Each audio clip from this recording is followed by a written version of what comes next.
은혜 구원의 때가 죄송합니다. 이미 도래했음을 선언한 사도 바울은 복음 사역을 위해 자신이 겪었던 순환을 아름다운 문장으로 묘사합니다. 그렇게 함으로 자신의 사도직이 하나님으로부터 위임받은 것이며 그 직분이 참된 것임을 증거합니다. 그리고 고린도 교인들에게 마음을 넓혀달라고 요청합니다. 이어서 바울은 주변 문화에 크게 영향을 받으며 살아가는 고린도 교인들에게 거룩한 삶을 살기 위하여 그들이 어떤 자리에 서야 하는지 대조되는 두 모습을 제시하며 설명합니다. 참 고린도 교회는 어제도 말씀드린 대로 참 다양한 스펙트럼을 가진 교회였습니다. 좋은 면으로 생각해 보면 나름 성령이 충만하고 성령의 은사, 방언하고 예언하고 지혜, 지식, 능력 행하고 어쩌면 그런 교회들이 얼마나 잘 없지 않습니까? 성령의 충만한 역사가 있는 교회. 그런데 또 한편 그런 좋은 점 외에도 수많은 당파가 있고 여전히 바울의 사도직에 대해서 의심을 하고, 그러니까 장점도 많고 단점도 많은 교회.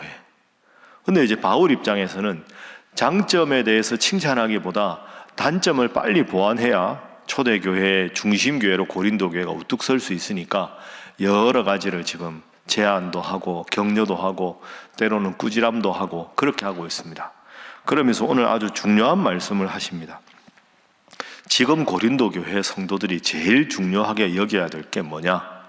그런 단점을 불식시키고 건강한 교회, 우리 표현으로 하면 건강한 고린도 교회가 되고 행복한 고린도 성도가 되려면 어떻게 해야 되느냐? 제일 집중할 것이 있다. 자, 그리고는 1절, 2절 말씀을 하십니다. 자, 1절, 2절 우리 함께 읽습니다. 시작. 우리가 하나님과 함께 일하는 자로서 너희를 권하노니 하나님의 은혜를 헛되이 받지 말라. 이르시되 내가 은혜 베풀 때 너에게 듣고 구원의 날에 너를 도왔다 하셨으니 보라 지금은 은혜 받을 만한 때요 보라 지금은 구원의 날이로다. 아멘. 하나님의 은혜를 헛되이 받지 말라. 은혜를 받아서 지혜의 말씀, 지식의 말씀, 믿음, 병고침, 능력 행함, 예언함, 방언함, 방언 통역함, 영들 분별함, 그런 것 많이 하지 않느냐? 그거 다 성령께서 거저 주시는 은혜의 선물이다. 그런데 고린도 교회의 문제가 뭐냐? 1절에 하나님의 은혜를 헛되이 받았다. 그런 큰 능력을 받았으면 성령의 사람이 되어야 되겠구나. 그렇게 마음을 다져야 하는데 고린도 전서에 보면 12장, 13장, 14장에 이런 대단한 능력이 나오는데 왜 여전히 갈등이 있느냐? 그것은 은혜를 받기는 했으나 그 은혜를 헛되이 받은 것이다. 많은 은혜를 받았는데 그 은혜를 다 까먹었다. 그 은혜를 까먹고 나니까 분쟁만 남고 하나님의 영광보다는 내 자존심이 남고, 그러다 보니까 내 자존심에 상처 입히면 상대방을 정죄하고 이런 식으로 되어서는 안 된다.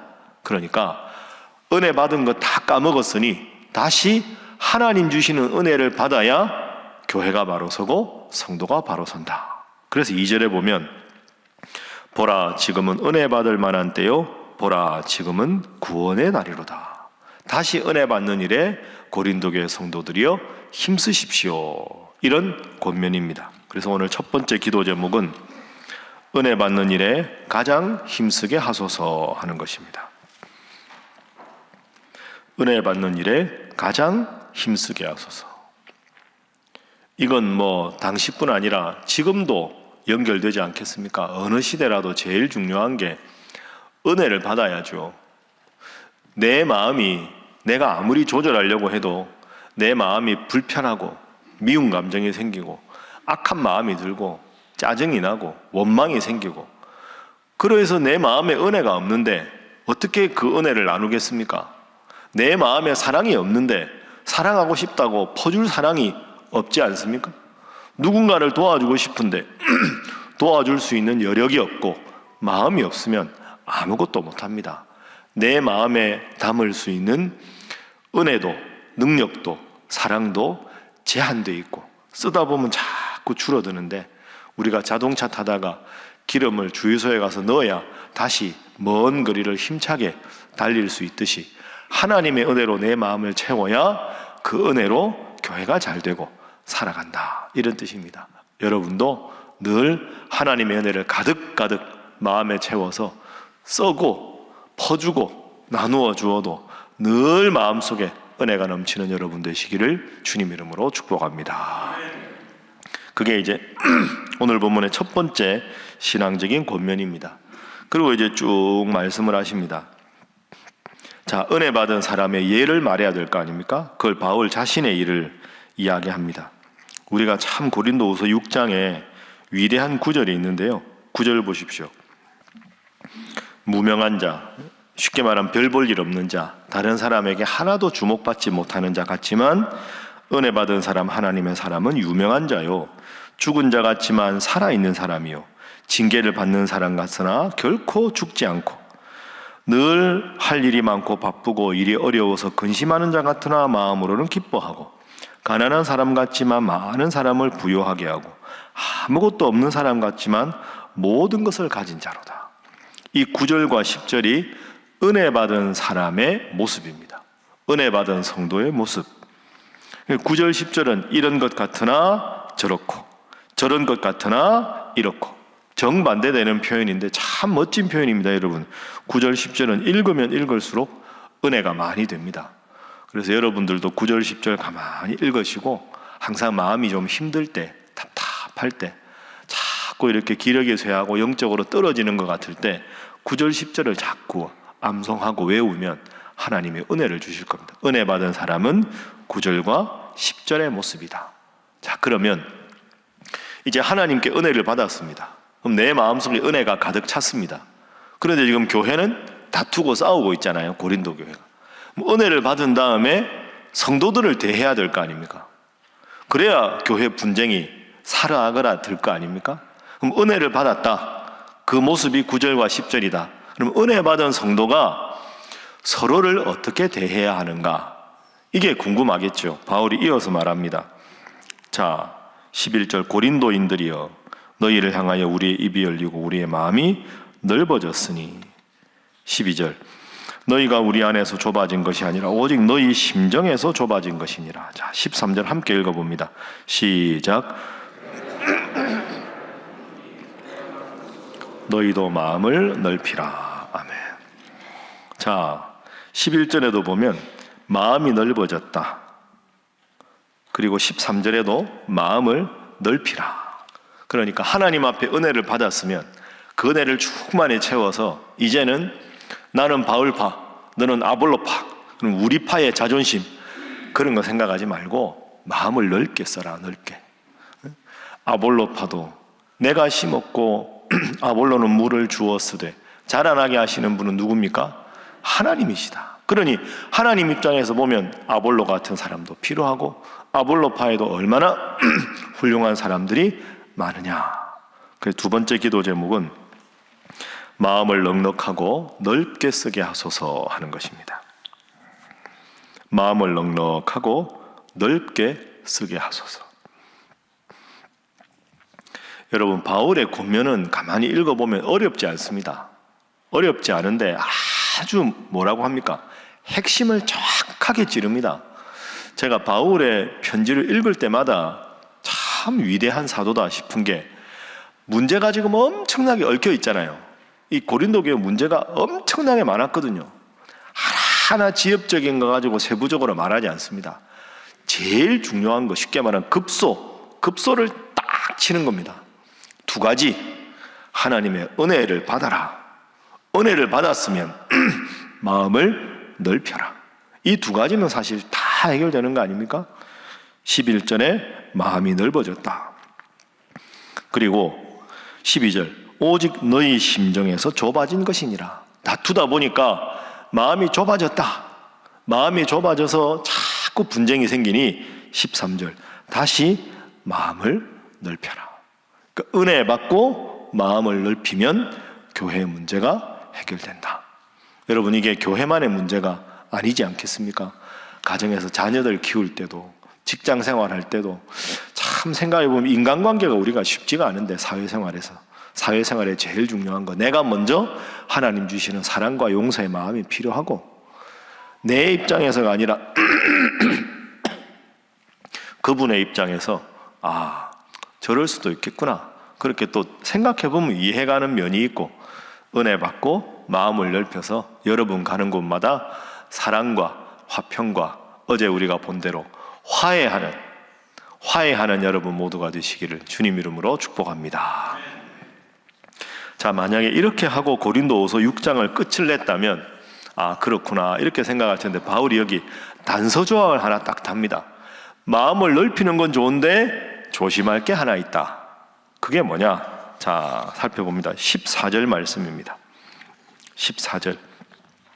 자, 함께 읽어봅니다. 시작. 너희는 믿지 않는 자와 멍에를 함께 매지 말라. 의와 불법이 어찌 함께하며 빛과 어둠이 어찌 사귀며. 아멘. 믿지 않는 자와 멍에를 함께 매지 말라. 마음을 넓히되 믿지 않는 자와 멍에를 함께 매지 말라. 이 구절을 잘 이해해야 합니다. 이 구절을 너무 좁게 해석하면 믿지 않는 자와 멍에를 함께 맨다. 멍에를 함께 맨다는 건 여러분, 그 이스라엘에서 밭농사 지을 때 소의 멍에를 매게 하지 않습니까? 그래서 이제 쟁기를 이렇게 뒤에 해서 밭을 갈게 하는데, 큰 소 2마리를 이렇게 멍에를 함께 해서 2마리의 소가 1마리보다 힘이 있으니까 함께 매서 가거든요. 그러면 소 입장에서는 멍에를 함께 맨 소가 2소 아닙니까? 그런데 여기서 지금 14절에 믿지 않는 자와 멍에를 함께 하지 말라. 그러면 하나님 믿는 사람과 하나님 믿지 않는 사람은 같이 일하면 안 된다, 그런 뜻이 아닙니다. 여러분, 우리가는 우리끼리 살 수 있는 시대가 아니지 않습니까? 여러분, 직장에 가도 믿지 않는 사람도 많고, 그러면 믿지 않는 사람들하고 직장 생활도 할 수밖에 없고, 이웃 사람들하고 잘 지내려면 이웃 사람들과도 잘 지내야 되는데, 믿지 않는 사람들과 아예 이 말씀을 너무 좁게 해석해서 나하고 관계없다, 그렇게 해서는 안 된다는 겁니다. 그러면 왜 바울이 이 말을 했을까? 15절 말씀 보십시오. 자, 함께 읽어봅니다. 시작. 그리스도와 벨리알이 어찌 조화되며 믿는 자와 믿지 않는 자가 어찌 상관하며. 아멘. 벨리알이라는 말은 사탄의 별칭입니다. 사탄. 그러니까 예수님과 사탄이 어찌 조화가 되겠느냐. 그래서 이 말씀의 핵심은 이런 뜻입니다. 고린도라고 하는 도시는요, 큰 도시였습니다. 그리고 이방신에게 절을 하는 신전이 12개나 있었습니다. 그러니까 이 고린도라는 도시는 그 먹는 고기들도 다 이방신전에서 이방신에게 절을 하고 내오고, 그리고 이방신을 섬기는 축제가 아주 많았습니다. 그럼 그 축제할 때마다 이방신을 높이고 하나님 보시기에 우상 숭배한 거죠. 그러다 보니까 바울이 경계한 것은 마음을 넓히라고 해서 우상 숭배하는 신전에 축제에 가자고 하면 거기도 가고, 우상 숭배도 함께 하고, 끝나고 나면 온갖 잘못된 퇴폐적인 문화 즐기고, 그러면 안 된다.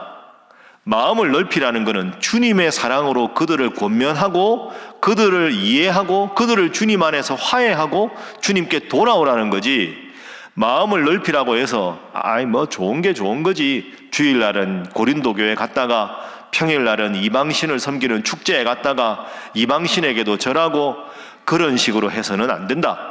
마음을 넓히라는 뜻은 주님 안에서 주님께 초청하고 교회 성도들끼리 사랑을 하라는 거지, 이방신을 섬기는 것, 이방신을 섬긴 재물을 먹는 것, 좋은 게 좋다는 식으로 온갖 잘못된 행동을 하는 것, 그것은 아니다. 그 근거가 15절이죠. 그리스도와 벨리알이 어찌 조화가 되겠느냐.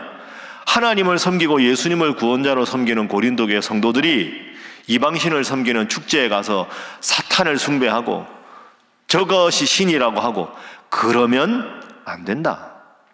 참 중요하죠. 은혜를 받아라. 마음을 넓혀라. 마음을 넓히는 것에서 중요한 것은 하나님 믿는 신앙에는 타협해서는 안 된다. 그것 외에 일상생활 속에서 신앙과 관계없는 영역에서 믿지 않는 사람들과 협업을 해야 될 때도 열심히 하고, 그분들이 상을 당하면 문상도 하고, 그분들이 어려움을 당하면 상담도 들어주고, 결국은 그렇게 해서 그분들을 사랑으로 대해서 주님 앞에 인도하는 거지, 신앙의 영역에서 타협을 하고 다른 신을 섬기는 행사에 참여하고 그러면서 점점 내 신앙이 약해져서는 안 된다. 이게 딱 한 가지 단서 조항입니다. 그래서 마지막 세 번째 기도 제목입니다. 그러나 하나님 섬기는 일에는 단호하게 하소서 하는 것입니다. 그러나 하나님 섬기는 일에는 단호하게 하소서. 타협해야 될 것이 있고 타협하지 말아야 할 것이 있습니다. 자, 여러분, 그러면 오늘 말씀 6장을 한번 정리해 보십시오. 생각을 해보면 이 6장은 당시 고린도 교회만 연결되는 게 아닙니다. 딱 오늘 저에게, 우리에게도 그대로 적용되지 않습니까? 세상은 점점 악해져 가고 우상을 섬기는 사람들은 점점 많아지고 세상의 모든 문화와 추세는 하나님으로부터 멀어지는 추세로 점점 가고 있습니다. 그런데 우리는 예수 믿는 사람들끼리 따로 사는 시대가 아닙니다. 나도 모르게 세상의 주류 문화가 죄악된 문화라면 내가 어떻게 신앙 지키고 살아야 할까? 우리 사랑하는 자녀와 자손들 어떻게 신앙 지키고 살아가게 할까? 이게 우리 모두의 고민인데 우리의 고민에 정확하게 바울 사도는 세 가지. 은혜 받아야 된다. 예수 믿지 않는 사람들과 함께 사는 시대니까 마음을 넓히고 잘 지내라. 단 하나님 섬기는 신앙에는 타협하지 말아라. 이 세 가지 꼭 기억하셔서 우리 예수님 말씀하신 대로 세상에 있으나 세상에 속하지 않은 자로 나는 하나님의 자녀다. 하나님 기뻐하시는 일을 하고 살아가는 멋진 신일의 성도들 다 되시기를 주님 이름으로 축복합니다. 기도하겠습니다. 하나님, 오늘 우리가 어떻게 살아야 하는가 귀한 지침을 주시니 감사합니다. 무엇보다 은혜 받는 일에 힘쓰게 하여 주옵소서. 이를 위하여 새벽마다 하나님 말씀을 깊이 묵상하고 묵상한 말씀 마음에 새기고 매일매일 그 말씀 지켜 살아가려고 애쓰고 기도하여 이런 신앙의 노력이 점점 쌓여 내 마음속에 주님에 대한 사랑과 은혜가 점점 넘치게 하시고 그 은혜와 사랑을 널리 가정에도 일터에도 우리 교회도 더 전파하는 저희들 되게 하여 주시고 모든 이들을 품고 사랑하게 하시되 하나님 믿는 신앙에는 올바로 바로 서서 나와 내 집은 오직 하나님만 섬기겠다 하는 그 마음으로 많은 이들을 주님께 돌아오게 하는 위대하고 복된 우리 신일의 성도들 되게 하여 주시옵소서. 하나님, 우리 사랑하는 성도들뿐 아니라 이런 귀한 태도가 우리의 자녀들과 자손들에게 대대로 전수되어 신앙의 명문가를 이루는 우리 새벽의 성도들 되게 하여 주시옵소서. 이 제목 놓고 함께 기도합니다. 주여 믿습니다. 주여 믿습니다. 주여 믿습니다.